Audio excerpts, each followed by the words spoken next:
নমস্কার। আশা করি তোমরা প্রত্যেকে ভালো আছো, সুস্থ আছো। দেখো, আজকে এই ভিডিওটা করছি তোমাদের অনেকের অনেকগুলো প্রশ্ন একত্রিত করে আজকে উত্তর দেব। প্রশ্নগুলো কি কি তোমরা করেছো আমি একদম লিস্ট করে নিয়ে বসেছি। প্রত্যেকের প্রশ্নের উত্তরগুলো দেব। যেমন তোমরা এখন সকলে চারিদিকে দেখছো যে শিক্ষক নিয়োগের শূন্যপদ প্রচুর। এটা কতটা সত্য, কতটা মিথ্যে, প্রথমত এটা। দ্বিতীয়, যদি সত্যও হয় তাহলে নোটিফিকেশন কবে আসবে? থার্ড এসএলএসটির জন্য সকলে বলছে, এখনো তো সেকেন্ড এসএলএসটির 9-10-এর ইন্টারভিউ শুরু হয়নি, তাহলে সেটা কবে হবে? দ্বিতীয় যে বিষয় সেটা হচ্ছে প্রাইমারির যে ইন্টারভিউ চলছিল সেটা আপাতত এখন বন্ধ আছে, সেটা কবে থেকে শুরু হবে? আবার একটা নতুন সমস্যা হয়েছে, সেটা হচ্ছে যে টেট সার্টিফিকেট বাতিল হয়ে যাওয়ার সম্ভাবনা দেখা দিচ্ছে। সেটা কেন? বা তাহলে কি যে ইন্টারভিউ হচ্ছে সেখান থেকে অনেকে বাদ পড়তে পারে? এই যাবতীয় প্রশ্ন, আরও অনেকগুলো প্রশ্ন আমি আস্তে আস্তে আসছি, সমস্ত প্রশ্নের উত্তর এই ভিডিওর মধ্যে দিয়ে দেব। তাই সকলকে আমি অনুরোধ করছি, ভিডিওটা হয়তো একটু বড় হতে পারে, তবে আমি চেষ্টা করছি তাড়াতাড়ি তোমাদের উত্তরগুলো দেওয়ার। তো যদি একটু বড় হয়, ধৈর্য ধরে শুনবে, তাহলে কিন্তু সমস্ত উত্তর এখান থেকেই পাবে। ঠিক আছে? তোমাদের যে সংশয়গুলো আছে আশা করি সমাধান হয়ে যাবে। এবার দেখো, প্রথমে যে বিষয়টা তোমরা বলছিলে শিক্ষক নিয়োগের শূন্যপদ।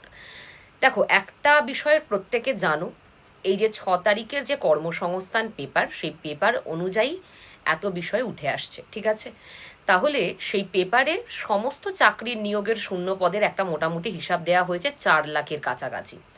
এবার সেখান থেকে আমি বাকি বিষয়টায় না গিয়ে শুধুমাত্র শিক্ষকতার জায়গাটায় আসছি। যেমন স্কুল সার্ভিস কমিশনের মাধ্যমেও যে নিয়োগ হবে, সেই নিয়োগের শূন্য পদের একটা ধারণা দেওয়া হয়েছে। সেখানে মোটামুটি প্রাইমারির 20,000 প্লাস এরকম ভ্যাকেন্সি দেখানো হয়েছে, আপার প্রাইমারি 25,000-এর কাছাকাছি দেখানো হয়েছে, এবং তার সাথে নবম, দশম, একাদশ, দ্বাদশের 30,000-এর কাছাকাছি দেখানো হয়েছে।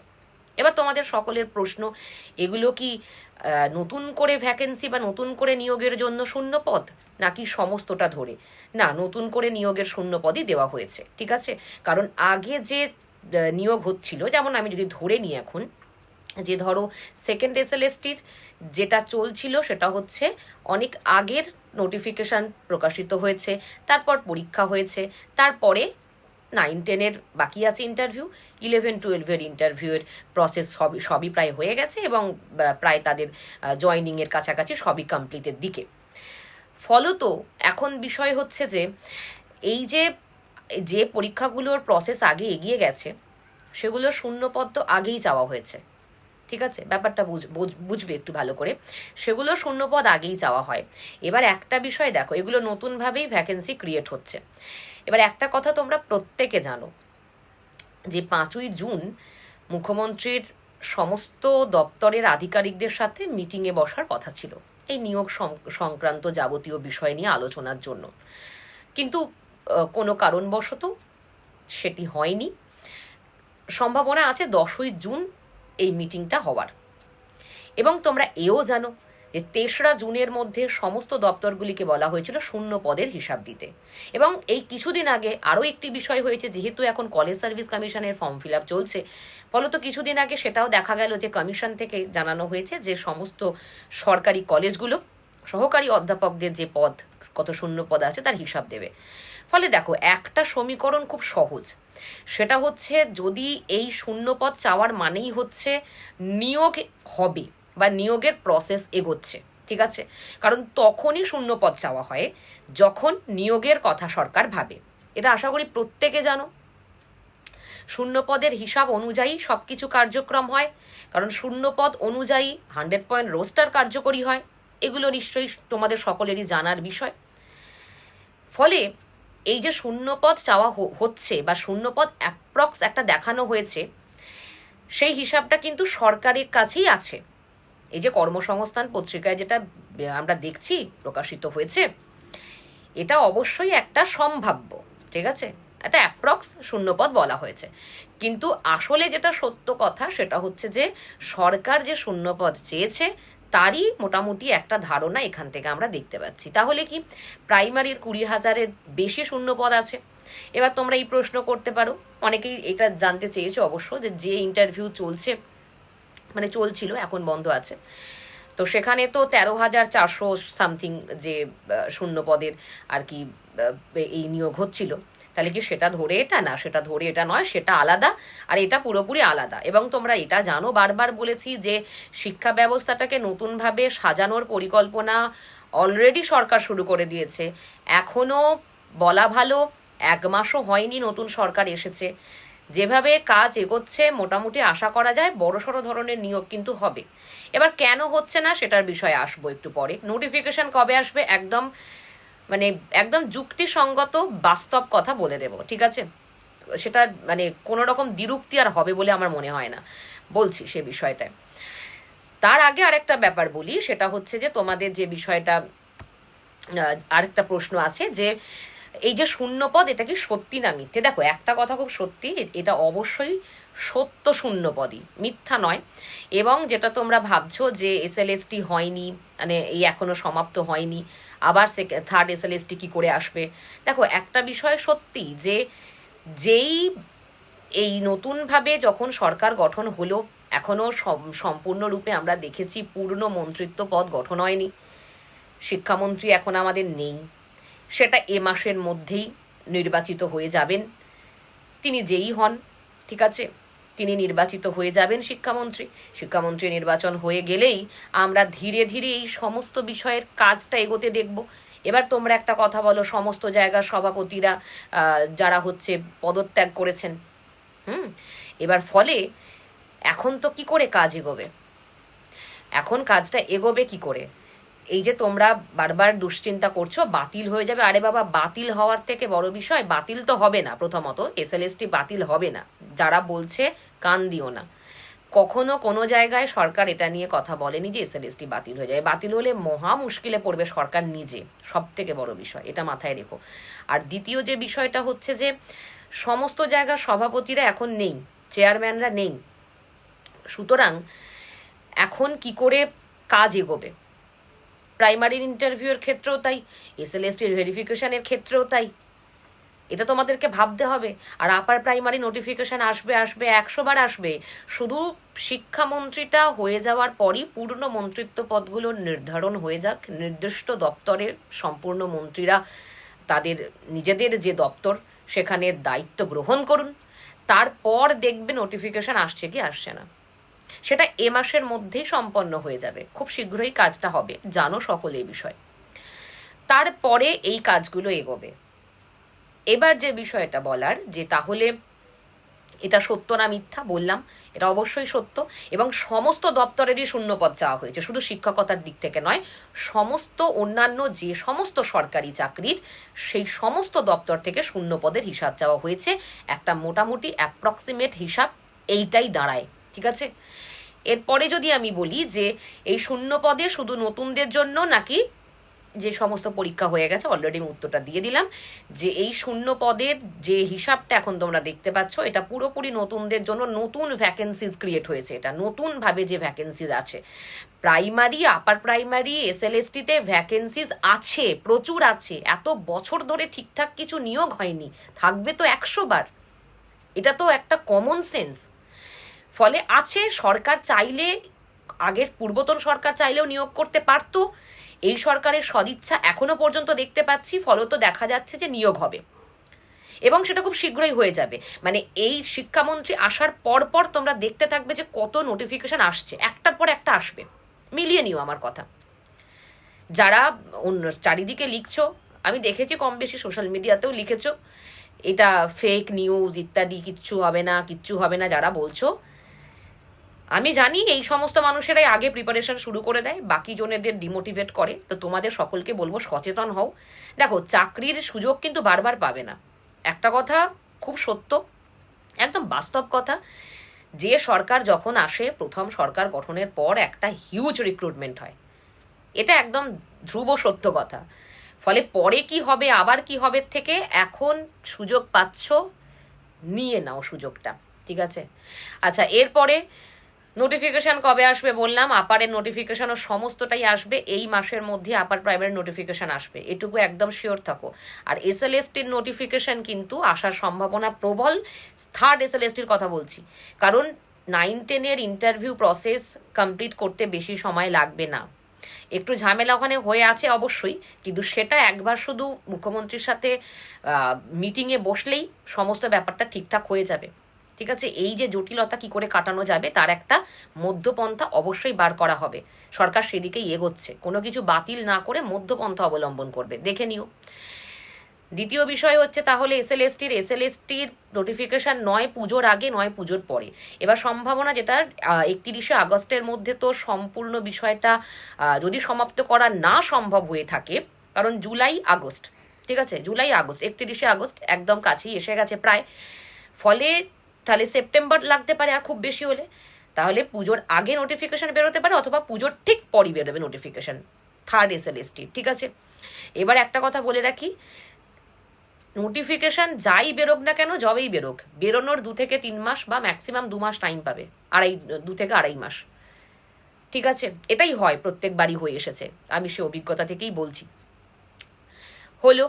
আচ্ছা, তারপরে হচ্ছে তোমাদের যে বিষয়টা প্রাইমারি টেটও বলি। প্রাইমারি টেটের যেহেতু ইন্টারভিউটা আটকে আছে, একই কারণে আটকে আছে, শিক্ষামন্ত্রী হলে সমস্ত চেয়ারম্যানগুলো আবার কোন জায়গায় কোন চেয়ারম্যান আসবেন সেটা নির্দিষ্ট হবে, তারপরই এই প্রসেস আবার শুরু হয়ে যাবে। ঠিক আছে, তারপরে ওটা হয়ে গেলেই প্রাইমারি ইন্টারভিউ আবার শুরু হয়ে গেলেই সমাপ্ত হতে বেশি দিন সময় লাগবে না।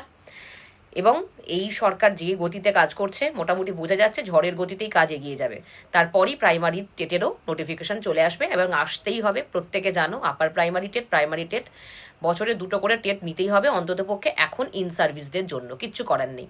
ঠিক আছে, ইন সার্ভিসদের জন্য এখন অবশ্যই 2টো করে টেট নিতেই হবে। হলো, তাহলে তাদেরকে তো সুযোগটা দিতে হবে। তাই যত তাড়াতাড়ি সম্ভব, যত তাড়াতাড়ি পারবে সরকার আপার প্রাইমারি টেট আর প্রাইমারি টেটের নোটিফিকেশন পাবলিশ করবে যত তাড়াতাড়ি সম্ভব। ঠিক আছে, এই আমাদের গেল। তারপর হচ্ছে এসএলএসটির ইন্টারভিউ শুরু হবে, একই উত্তর দেব। এসএলএসটিরও ইন্টারভিউ শুরু হয়ে যাবে এই মাসের মধ্যে, যেই শিক্ষামন্ত্রী চলে আসবেন তারপর সভাপতি নির্দিষ্ট হবেন। ঠিক আছে, তারপরই এসএলএসটির ইন্টারভিউ শুরু হয়ে গেলেই নোটিফিকেশন নতুন আসবে, খেয়াল রেখো, মিলিয়ে নেবে। এবং যে শূন্যপদের বিষয়টা তোমরা বলছিলে, প্রাইমারির ক্ষেত্রে বলেছি, আপার প্রাইমারিরও প্রায় 25,000, প্রাইমারির প্রায় 20,000-এরও বেশি শোনা যাচ্ছে, এবং এসএলএসটিরও প্রায় 30,000-এর কাছাকাছি। ঠিক আছে, এই শূন্য পদগুলো তৈরি হয়েই আছে এত বছরের নিয়োগ না হওয়ার জন্য। আচ্ছা, এরপরে শোনো যেটা হচ্ছে যে, আচ্ছা, প্রাইমারির যে চলতি ইন্টারভিউয়ের সমস্ত এসসি এসটি ওবিসি সার্টিফিকেটের যে সমস্যাটা, যেটা মন্ত্রী ক্ষুদিরাম টুডু মহাশয় যে বক্তব্য রেখেছেন সেখান থেকে যে বিষয়টা উঠে আসছে যে তাহলে কি প্রাইমারি টেটের যে সমস্ত, বা প্রাইমারি টেট হোক বা প্রাইমারির ইন্টারভিউ, এসসি এসটি ওবিসির যদি ভুয়ো সার্টিফিকেট ধরা পড়ে, রিভেরিফিকেশন হবে, ভুয়ো সার্টিফিকেট ধরা পড়লে ইন্টারভিউ থেকেও বাদ যাবে এবং তার বিশেষ সুবিধা নিয়ে যে প্রাইমারি টেট কোয়ালিফাই করেছে সেটাও বাদ যাবে, মানে সার্টিফিকেটটা বাতিল হবে। পরবর্তী সময়ে তার যদি কোনো সার্টিফিকেট না থাকে তাহলে তাকে আবার জেনারেলদের সাথে লড়াই করতে হবে। ঠিক আছে, ব্যাপারটা হচ্ছে এখন তোমরা ভয় পাচ্ছ যে এই জায়গায় ভুয়ো সার্টিফিকেট কি আর ব্যাপারটা কেমন। দেখো, সত্য একটা বিষয়, এইটা যারা প্রশ্ন করছো যে ওবিসি এ ওবিসি বি, এটাকে ভুয়ো বলছি না আমি। ঠিক আছে, ভুয়ো হচ্ছে, ধরো আমি জেনারেল হয়ে আমি যেটা করেছি সেটা হচ্ছে আমি জেনারেল হয়ে তারপরে আমি একটা এসসি সার্টিফিকেট বানিয়েছি। আমার 14 পুরুষেও কেউ এসসির কোনো সার্টিফিকেট নেই, কিন্তু আমি এসসি বানিয়েছি চাকরি পাওয়ার জন্য, দিয়ে আমি কলেজে চাকরি করছি ওটা দেখিয়ে। ঠিক আছে, ফলে কি এই যে বিষয়টা যদি হয় তাহলে এইটাকে ভুয়ো বলছি, এটা খেয়াল করবে, এইটাকে ভুয়ো বলছি। ওবিসি এ ওবিসি বি ভুয়ো কেন হবে? ওবিসি এ ওবিসি বি এর এই যে দুটো বিভাগ করা, সেটা তো পূর্বতন সরকার করেছিল, সাধারণ মানুষের এখানে হাত কি আছে? সুতরাং ওবিসি এ ওবিসির বির গল্প এখানে নয়, এখানে হচ্ছে এসসি এসটি ওবিসি যারা জালিয়াতি করে বার করেছে, অনেকে বেরিয়েছে, এরকম ইডব্লিউএসটাও বেরিয়েছে প্রচুর। ফলে এরকম প্রচুর সার্টিফিকেট ভুয়ো, তাদের সার্টিফিকেট বাতিল হতে পারে যদি ধরা পড়ে। দেখো, সেক্ষেত্রে কিন্তু যারা চাকরি পেয়ে গেছে তাদেরও মাথার মানে খাড়া নাচছে বলা যায়, তাদেরও কি হবে বলা যাবে না। যদি কারণ রিভেরিফিকেশন শুরু হচ্ছে মানেই খুব ভালো করে বিষয়টা বুঝতে পারছো যে তাহলে যারা চাকরি পেয়ে গেছেন সুবিধা মানে অতিরিক্ত সুবিধা নিয়েছে তো, ঠিক আছে, কাস্ট সার্টিফিকেট দেখিয়ে তাদেরও অবস্থা খারাপ আছে। ফলে তোমরা যারা ভাবছো ওবিসি এ ওবিসি বি, এই ব্যাপারটা ওবিসি এ ওবিসি বি এর নয়, ব্যাপারটা ভুয়ো কেউ বার করেছো কিনা সেটা নিয়ে ভাবো। ধরো তোমরা কেউ পরিবারের বা পূর্বপুরুষেরা কেউ এসসি নয় এসটি নয়, তারপরও টাকা দিয়ে পঞ্চায়েত থেকে পৌরসভা থেকে এরকমভাবে অনেক সার্টিফিকেট বেরিয়েছে, তাদের এটা নিয়ে দুশ্চিন্তার ব্যাপার। তো তাদের জন্য বললাম, ঠিক আছে, তাদের কিন্তু সার্টিফিকেট বাতিল হতে পারে, এটা একদম সাফ জানিয়েছেন এই বৃহস্পতিবার জানিয়েছেন ক্ষুদিরাম টুডু মহাশয়। ফলে এটা ক্লিয়ার হলো। এসএলএসটির ক্ষেত্রেও একই বিষয়, আলাদা করে বলছি না, এসএলএসটির ক্ষেত্রেও একই ব্যাপার চলবে, সুতরাং এটা নিয়ে ভয় পাওয়ার কিছু নেই। আচ্ছা, দ্বিতীয় যে বিষয়, তারপরে দ্বিতীয় নয় অনেকগুলি আমরা বলে ফেলেছি। আচ্ছা, ইন সার্ভিসদের সাথেই ফ্রেশার্সরা টেট দেবে কিনা? হ্যাঁ, ইন সার্ভিসদের সাথেই ফ্রেশার্সরা টেট দেবে। কারণ হচ্ছে যে টেট তো আলাদা করে হবে না, একসাথেই হবে। ইন সার্ভিসরা দেবেন যে সমস্ত শিক্ষকরা এতদিন ধরে শিক্ষকতা করছিলেন, যাদের টেট পাস করা নেই 2011-র আগে, তো তারা সকলেই আবার তোমাদের সাথে বসবেন। ফলে তোমাদের টেট খুব তাড়াতাড়ি হবে। যারা প্রিপারেশন নিচ্ছিলে আমি বলবো গতিটা আরো দ্রুত করে দাও, কারণ তাদের জন্যও তোমাদের টেটটা নিতেই হবে, ঠিক আছে, দুটো করেই হবে টেট। তারপর ব্যাপারটা কি আছে, আপার প্রাইমারি টেটের প্রশ্ন কেমন হবে? এটা খুব ইন্টারেস্টিং একটা বিষয়। দেখো, একটা ব্যাপার খুব সত্যই যে আপার প্রাইমারি টেটের প্রশ্নের স্ট্যান্ডার্ড কিছুটা ভালো, মানে কিছু স্ট্যান্ডার্ডটা অন্যরকম হতে পারতো, বা বলা যেতে পারে একটু কঠিন প্রশ্ন হওয়ার সম্ভাবনা ছিল।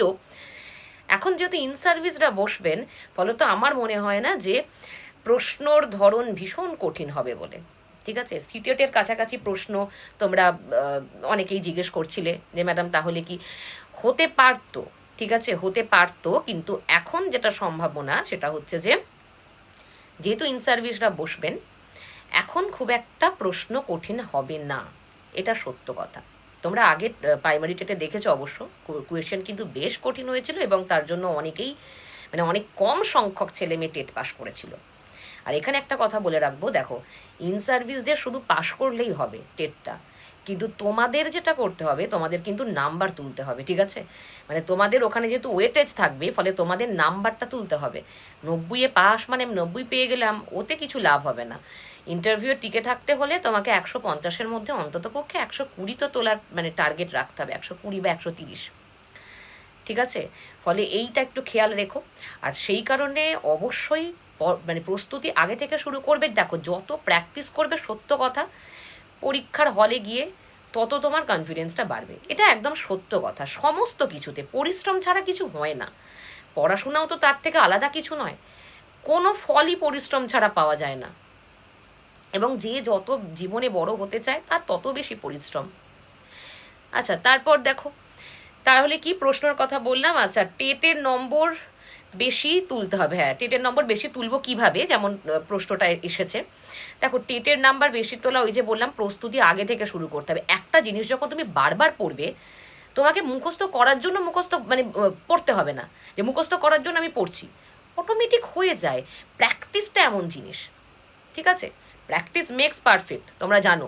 তো পারফেক্ট তোমাকে তখনই তুমি হতে পারবে যখন তুমি প্র্যাকটিস করবে। এবার বারে বারে আমি রিভিশন করছি, পড়লাম, রিভিশন করলাম, প্রশ্ন উত্তর করলাম, মক টেস্ট দিলাম, আবার একটা জিনিসকে রিভিশন করছি বা আবার ক্লাস করছি, এই করে করে কি হয়, তোমার এত ভালো প্রিপারেশনটা হয়ে যায়, তুমি পরীক্ষার হলে গিয়ে সব প্রশ্নের উত্তর এমনিই দিতে পারবে। এটা সব ক্ষেত্রে, বুঝতে পেরেছো? তারপরে কি আছে, তারপর তোমরা বলেছো যেমন টেট বাতিল হবে হবে না, টেটের ব্যাপারটা যেরকম। আচ্ছা, এসএলএসটি বাতিল হবে কিনা জিজ্ঞেস করেছো। এসএলএসটি বাতিল হবে না, ভয় পেও না। আমি বারবার বলছি, ইন্টারভিউটা ভালো করে তৈরি হও ইন্টারভিউর জন্য, কারণ শিক্ষামন্ত্রী এসে গেলেই কিন্তু তোমাদের ইন্টারভিউয়ের ঘন্টা বেজে যাবে, ঠিক আছে। তো যারা আবার এই ভাটা পড়ে গিয়েছিল প্রস্তুতিতে, তারা আবার শুরু করো, ইন্টারভিউটা আবার শুরু করে দাও, প্রস্তুতি নেওয়া ভালো করে, ডেমোটা রেডি করো, ভালো করে প্রস্তুতি নাও। একবার সুযোগ পেয়েছো, নাম উঠে গেছে, সহজ জিনিস নয়। আর আবারও বলছি, মুখ্যমন্ত্রী কথা বলেননি যেটা বাতিল হবে, তোমরা দেখে নিও, একটা মধ্যপন্থায় আসা হবে, ঠিক আছে। বাতিল আর কোনো সরকার, একটা সরকারের সময়ে এই সমস্ত পরীক্ষা টরীক্ষা সমস্ত কিছু হয়েছে, আর নতুন সরকার আসার পর সেটাকে বাতিল করে দেওয়ার এরকম সাধারণত খুব মানে হয়ই না বলতে গেলে, আমি আমার অভিজ্ঞতা থেকে বলছি, এরকম জিনিস তোমরা দেখতে পাবে না। এটা খুব একটা মানে ভালো বিষয় নয়, ঠিক আছে? মানে এটা খুব একটা ভালো ইম্প্যাক্ট পড়ে না। ফলে সমস্তটা মাথায় রেখেই এই কথাগুলো তোমাদেরকে বলছি। বাতিল হবে না, পড়াশোনা শুরু করো, ঠিক আছে? এবং যারা এবারের এসএলএসটিতে পাওনি চান্স, তাদেরকেও বলবো থার্ড এসএলএসটির জন্য এখন থেকে যেটা পড়েছিলে এতদিন ধরে, সেটাকে নষ্ট করো না, রিভিশন করো, একটু একটু করে পড়তে থাকো মাঝে মাঝে, বাকি মক টেস্ট দিতে থাকো একটু একটু করে। কারণ দেখো, তুমি না পড়বে আবার ভুলে যাবে। আর ব্যাপারটা এটাই বিষয়, তুমি যদি প্র্যাকটিসের মধ্যে থাকো তোমার সব মনে থাকবে, তাহলে তুমি আবার সব ভুলে যাবে, আবার শুরু থেকে পড়তে হবে। ব্যাকরণ ট্যাকরণ বাংলার বা ইংরেজির গ্রামার যারা সব পড়েছো, কেন শুধু শুধু ভুলে যাবে? তাই প্র্যাকটিসের মধ্যে থাকো, ঠিক আছে? আচ্ছা, এরপরে যে বিষয় হলো যে ওবিসি কেসের যেটা প্রভাব, সেটা কি ইন্টারভিউয়ের ক্ষেত্রে পড়বে? দেখো, একটা ব্যাপার তো বারবার বলেছি, ওবিসি যেটা নতুনভাবে যে 66টি সম্প্রদায়কে রাখা হয়েছে, 7% সংরক্ষণের হার দিয়ে রাখা হয়েছে, সেইটা যে সমস্ত ইন্টারভিউ প্রসেসগুলো চলছে, চলতি প্রসেসের মধ্যে বা যেগুলোর ধরো পরীক্ষা হয়ে গেছে, সেই ওবিসি এ ওবিসি বি ধরে হয়ে গেছে পরীক্ষা, সেগুলোর আর কিছু প্রভাব হবে না। নতুন করে সেটা হবে, ঠিক আছে? নতুন করে সেটা হবে, মানে যখন আবার নতুন করে নিয়োগের সমস্ত কিছু প্রক্রিয়া শুরু হবে, তখন ওবিসি শুরু থাকবে, এ বি থাকবে না, সংরক্ষণ 7% থাকবে। সেই অনুযায়ী 100% রোস্টার হবে, ঠিক আছে? তো ফলে এই হচ্ছে ব্যাপার। আর একটা তোমরা বিষয় বলছো যে সিলেবাস তো পরিবর্তন হতে পারে। আচ্ছা দেখি একবার, হ্যাঁ সিলেবাস তো পরিবর্তন হতে পারে কি কারণ, আচ্ছা হ্যাঁ সিলেবাসের ব্যাপারটা কেন এসেছে বুঝতে পারছি। কারণ যেহেতু মুখ্যমন্ত্রী নিজেও বলেছেন যে আসলে মুঘল যে সাম্রাজ্যের বিষয়, ইতিহাস বাদ দেয়া হবে, বা ধরো 8-এর বই থেকে মমতা বন্দ্যোপাধ্যায়ের নাম, সিঙ্গুর নন্দীগ্রামের ঘটনা বাদ দেয়া হবে, এই সমস্ত ব্যাপারগুলো তোমরা জিজ্ঞেস করছো। দেখো, একটা বিষয় সত্যি যে এই যে বছরে নতুন সেশন থেকে তো সিলেবাসের পরিবর্তন আনতে হবে, তাই না? তো সম্ভাবনা এটাই, সামনের বছর থেকে সিলেবাস পরিবর্তনের সম্ভাবনা আছে সত্যই। তো সিলেবাস চেঞ্জ হলে আবার পরবর্তীতে যদি যেটা আমরা দেখব, যে সমস্ত পরীক্ষাগুলো আমাদের হয়, ধরো প্রাইমারি, আপার প্রাইমারি, এসএলএসটি, সেক্ষেত্রে তো এই যেহেতু 5, 6, 7, 8, 9, 10 এই সমস্ত বিষয়ের থেকেই টেক্সচুয়াল বিষয় থাকে, ফলে সেখানে তো অবশ্যই কিছুটা হলেও প্রভাব পড়বে, এটা তো স্বাভাবিক বিষয়। তবে এটা ঠিক, যদি সিলেবাস এই বছরই পরিবর্তন হচ্ছে না, যদি হয় তো খানিক সামান্য হবে, এই বিষয়ের বদলে মোগল সাম্রাজ্যের বদলে যেমন শ্যামাপ্রসাদ মুখার্জির বিষয় ঢোকানো হবে বলা হচ্ছে, ছত্রপতি শিবাজির বিষয় আসবে, তো খানিক চেঞ্জ হতে পারে এইটুকু বিষয়, এমন তো বিস্তর সমস্ত কিছু পরিবর্তন হয়ে যাবে না। যেমন যদি বলি যে সমস্ত সূত্র, গ্রামার, ব্যাকরণ এগুলো কি পরিবর্তন হবে না, সামান্য কিছু বিষয় পরিবর্তন হতে পারে, তো সেগুলো নিয়ে অত বেশি মাথা ব্যথা করার কিছু নেই, এগুলো তোমরা এমনিতেও জানো এই সমস্ত ইতিহাস, ঠিক আছে? তাহলে হলো মোটামুটি এই বিষয়গুলো তোমরা জানতে চেয়েছো। এর বাইরেও যদি তোমাদের আর কিছু প্রশ্ন থাকে আমাকে করো, তাও আমি কথা বলতে বলতে ভিডিওটা অনেক বড় করে ফেলেছি। তোমরা অনেকে আমাকে কমেন্টও করো, ম্যাডাম কম সময়ে ভিডিও করবেন, বেশি ভিউ হবে। আমি কথা বলতে বলতে বেশি বলেই ফেলি তোমাদেরকে, আসলে সবটা বোঝাতে গেলে সময় লেগে যায়। তো ফলে আর ইভেন তোমাদের ধৈর্যেরও পরীক্ষা বলতে গেলে, বড় ভিডিও হলে অনেকক্ষণ সময় নিয়ে দেখতে হয়, একটু ফাস্ট করে দিয়ে দেখে নেবে, ঠিক আছে? তো এর বাইরে যদি আর কোনো প্রশ্ন তোমাদের থেকে থাকে তো অবশ্যই আমাকে কমেন্টে জানাবে, অথবা আমি তোমাদের বারবার বলি, বৈঠকি ইনস্টিটিউশনে দমদমে আমি শনি রবিবার থাকি প্রায় বলা যায়, তো শনি রবিবার এসো, সামনাসামনি দেখা হবে, সমস্ত রকমের কথাবার্তা একসাথে বসে গল্প করব, আলোচনা করা যাবে, তোমাদের যা প্রশ্নের উত্তর ওখান থেকেই পাবে। তো মোটামুটি এইগুলোই বলার ছিল তোমাদের, অনেক দিন ধরে অনেক রকমের প্রশ্ন, কারণ পরপর ঘটনা যা ঘটছে তার পরিপ্রেক্ষিতে তোমরা করেছিলে। আশা করি উত্তরগুলো পেয়েছো। এবার এখনো যদি ভেবেই সময় নষ্ট করো কি হবে কি করব, তাহলে আর আমার কিছু বলার নেই। আর যদি মনে করো যে না, এবারে একটা সুযোগ পাচ্ছি, আমি নিজের একদম 100% দিয়ে নিজেকে প্রমাণ করে দেখাবো, বাবা মায়ের মুখে আমি হাসি ফোটাবই এবারে, ঠিক আছে? তো তাদেরকে বলবো তারা অবশ্যই এখন থেকে শুরু করে দাও, যত তাড়াতাড়ি শুরু করবে অত তাড়াতাড়ি সফলতা পাবে, বুঝতে পেরেছো? এটা সকলের ক্ষেত্রেই হয়, আমার নিজের জীবন দিয়ে আমি দেখেছি। ফলত তোমাদের সকলকে আবারও বলছি, যদি কিছু প্রশ্ন থাকে জানাবে,